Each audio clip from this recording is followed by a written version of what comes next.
The first half of tonight is going to be about how to lead a Bible study. Now, I have not written any books. I'm only going to share with you some of the tips and the tricks that I've learned over the past 17 years of being around Bible studies.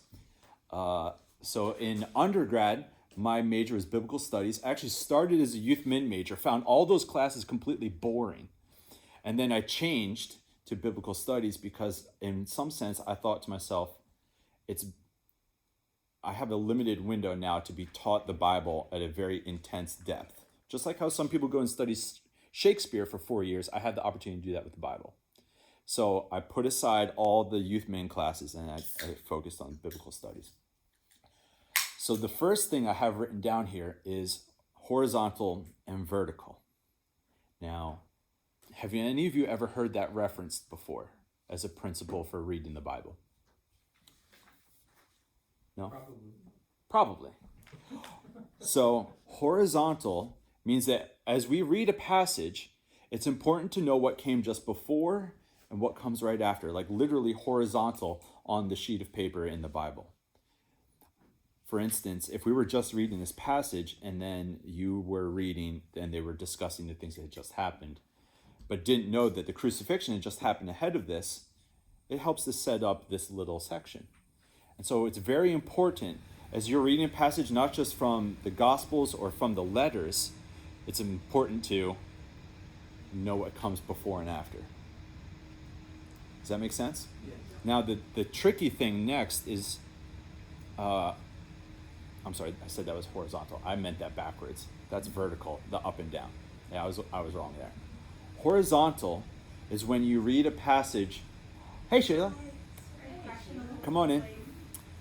Horizontal is when you read a passage across multiple books. So, for instance, Matthew, Mark, Luke, and John will all talk about the resurrection.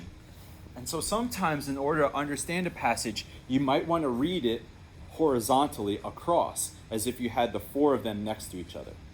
And often in Bibles, you'll see that there might be a biblical reference towards another book that addresses a similar topic.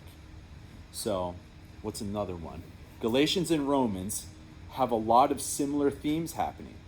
So those would be two books that you might want to read side by side and try to understand that, okay, Galatians is like an early version of the long form that's going to be Romans.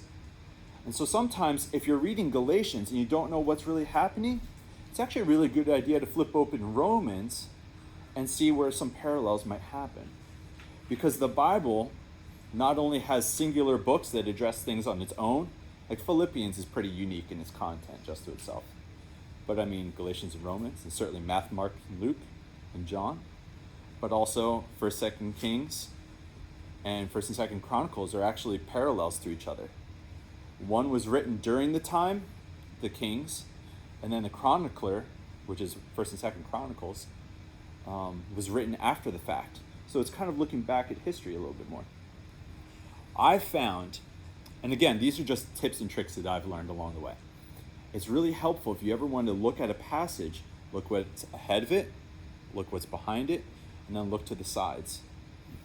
Any other thoughts? Have you ever heard that before? The reality is you've probably heard Steve or Debbie do that from the pulpit in some sense. You've actually experienced it, even if you didn't know, like, that's the term for it.